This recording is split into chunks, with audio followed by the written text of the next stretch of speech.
I've been using for the last few years. Screen drake merger. Anyway, so I'm going to get my thread going here. I like to make a base of thread on this because these the wing material. So the wing material I'm using is McFlylon. You can see that in a gray. And I'm going to cut off a piece about a little over an inch, and it kind of comes in strands of yarn, but I'm not going to use the whole strand, it's too much. So I'm going to use about 2/3 of that, and I'm going to tie the wing on like a spinner wing. I like to put a little bit of head cement on this thing because unless you tie this wing down real tight, it wants to rotate on you. So anyway, I'm going to get it about the middle of the bundle here. I'm going to catch it with a couple of wraps, just like I was going to tie a spinner wing on.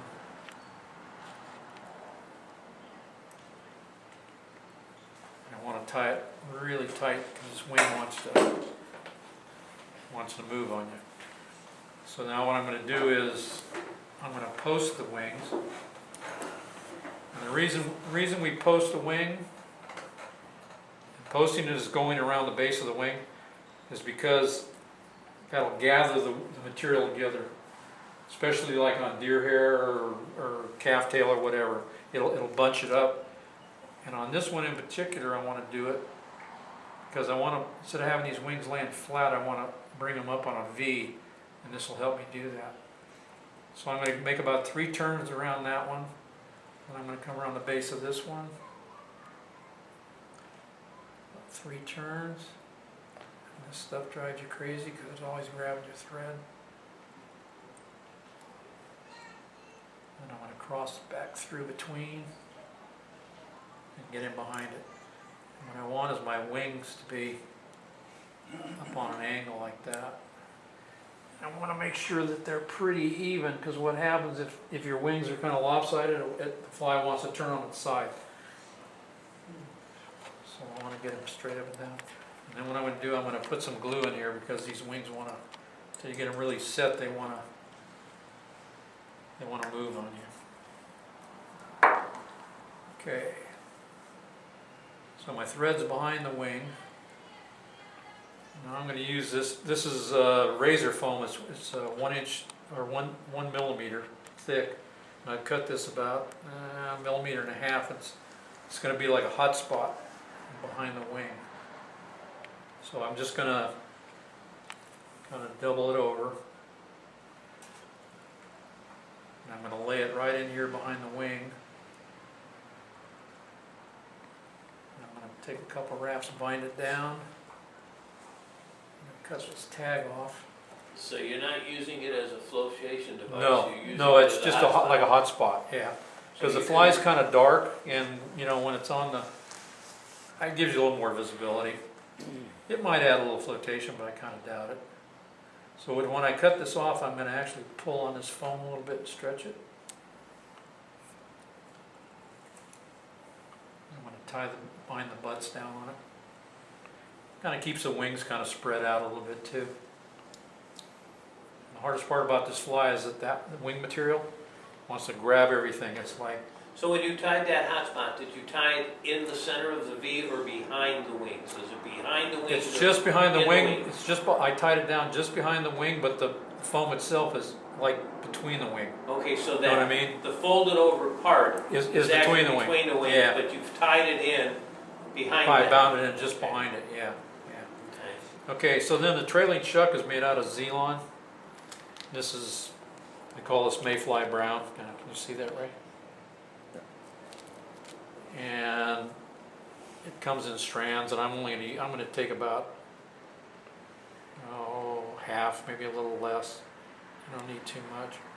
Do you find most people oversize the trailing These chucks? shrubs way too much, yeah. Because Yeah, you want some light to get through that, so you don't want a real heavy trailing chuck. So what I like to do is kind of make sure it's square on the end. I'm going to take a wrap or two. And then I'm going to pull it down so I don't have to cut it off. Wind it down. Make sure what I'm going to do. Can we push your light off a little bit? It's washing out the, Any better? yeah, it's better. So I want to keep this material right on top of the hook. So I kind of pull up on it. I'm going to get it, roll it down the bend a little ways. Okay. So the back, the thorax of this thing is strip goose biots, and it's olive. And what I want is on this one is I want the rib to be up. You can make biots two ways. You can make a smooth body with like a rib, or you can make it with a Ridges up. ridge. Yeah, if you look at the back of that thing, I want on this particular one to be so the ridge stands up. So I don't cut these off. What I do is I pull it off. I want to pull it off because there's a part here. I don't know if you can see this or not, but there's a little notch right here on a biot. So what happens is if the notch, this notch is up when you tie it in, then you get the ridge comes up, and if this notch is down, you get a smooth body. And the other way of looking at it is, if you look at this biot, there's a kind of a smooth, kind of a transparent side, and it works the same way. So if that is forward, as I wrap, I go over that, but so the ridge stands up. If I turn it the other direction, as I wrap it, it wraps over that ridge. So you kind of see what I'm talking about here. Kind of hard to describe. And I try to find the longest biot I can. Plus, if you're going to have the biot to where the ridge stands up, you want to take it off, and I forget which side of the wing it is, but you want the curve to go the direction you're winding. You see how that curves and it's going to go around? You don't want it to go the opposite direction, which is curved back, and then you're kind of fighting it all the way. So when you buy a package of biots, you never know what you're going to get. You have to go through them and figure, okay, is this one a Right left side, left side. But yeah, I mean, they don't sell them right and left, so. Now, do you pre-soak your buyouts before No. you tie? No, If you have your buyouts for too long of a time period, they get brittle. You need to just soak them in water, and they'll tie just fine. But the one thing I do is I put super glue underneath them because they're brittle. So I'm well, let's gonna, talk about snapping and breaking Uh, while you're tying. If yeah, you're, every once in a while I will. And you watch, it'll happen to me this time. But so I'm going to just tie the very tip in on this thing. I want to bring my thread forward. I want to bring it through smooth. And then I'm going to take some super glue, and I'm trying this a Potter trick. This is actually what the women use to put their fake nails on. right. And it's like half the price of Super Zap-A-Gap or something. So I thought, Yeah, what the hell? that's as good as glue. Well, yeah. Well, The only it's thing the is it dries pretty fast, so you can glue your fingers together pretty easy too. So Yeah. so you have to kind of watch. But well, what the heck? I give it a shot because this stuff usually ends up drying up on me before I use it all up. So. Yeah. There was another great tip I saw for this stuff too. It was on that Vimy tight line thing. He takes fly tying dubbing wax, not the tacky stuff, and you rub it on the threads of this stuff. Right. Because what happens is you open and close right. it gets to where it won't go. But if you put wax on there, Right. then it doesn't bind up and it seals better and it'll last longer. Vaseline works too. Yeah, sure. So it's just something to keep it from Lubricate. to keep it from drying up on you and then doing that. Good So, idea. yeah. Okay, so anyway, here I'm going to wrap this. So you'll be able to see. Now I'm going to get this ridge. I don't know if you can see that on. So part of this biot is standing up for me.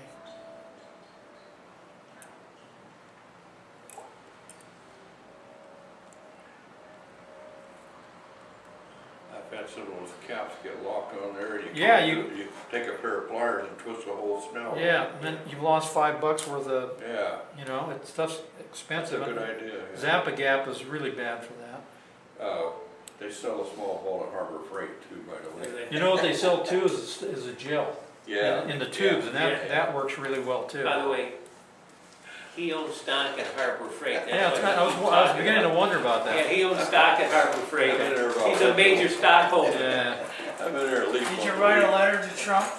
yeah. All right, so I'm gonna cut the shuck on this thing now about the Better length hanging of the around a forest. bar. About the tariffs? Can't say I save any money, but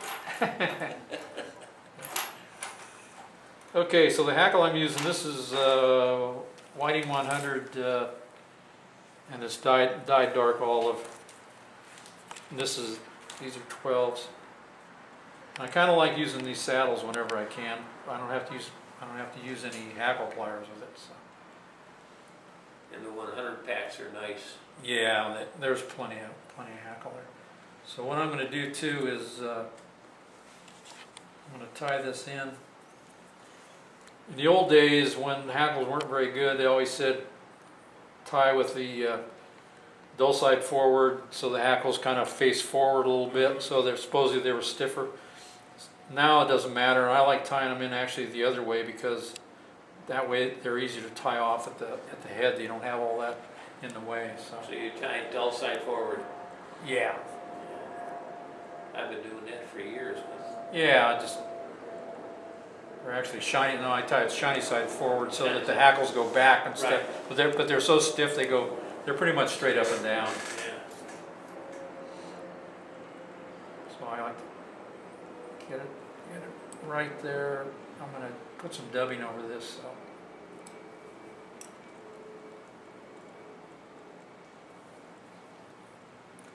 At this point, these wings are gonna catch on everything, so I like to try to pull it forward for now.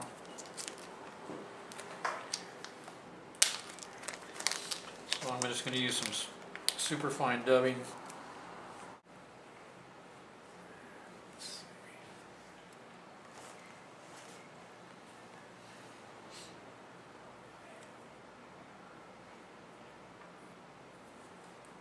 I'd rather have too little dubbing than too much because you get too much, it's harder to take it off than it is to add a little extra.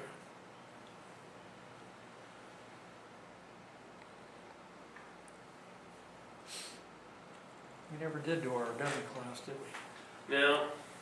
We need to do that. There we go. We need to put that up for the young guys. Class on how to do dubbing. Yeah, there you go. So I want to kind of go back. I want to back and forth because I want to. Otherwise, I get a blank spot underneath. So. Good things Ed's not here. He'd see me licking my dubbing. He wouldn't like that. No, he doesn't like that at all. Figure that's probably going to be the last thing to kill me. Yeah.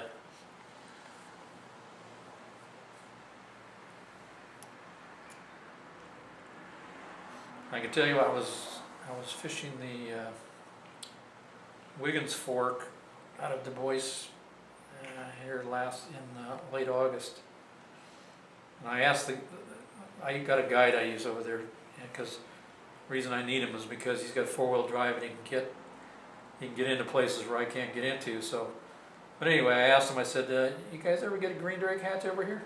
"No, I never see green drakes," he says. And I said, "Okay." So I threw my box of green drakes in, right? Out the middle of the day, we hit this nice big long run, and then we're sitting there eating lunch, and all of a sudden I see green drakes popping out of this ripple. I see these heads coming up. I said, "You guys keep eating lunch, I'm going to go over there." And I pulled out like 4 fish out of that riffle on this fly, so, you know.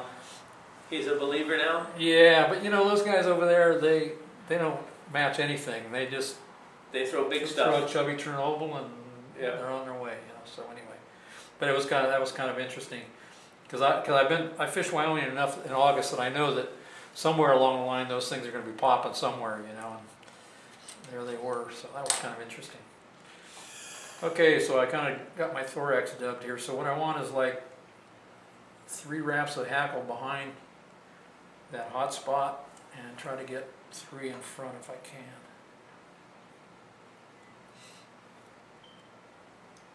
And this is the great thing about saddles, you don't have to mess with hackle pliers, but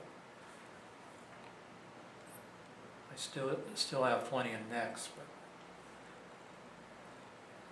so what happens when you cross, this wing is so wide, when you cross over, then it wants to shoot all your hackle out front. So if you can kind of try to pull everything back, then the next wrap of hackle will kind of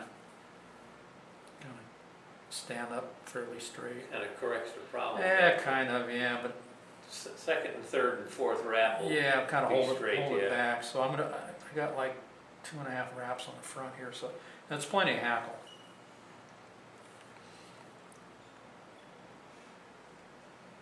So I cut that off without cutting my thread off. Now I'm going to cheat with my old Thompson hackle guard here, which you can't buy anymore, No. unfortunately.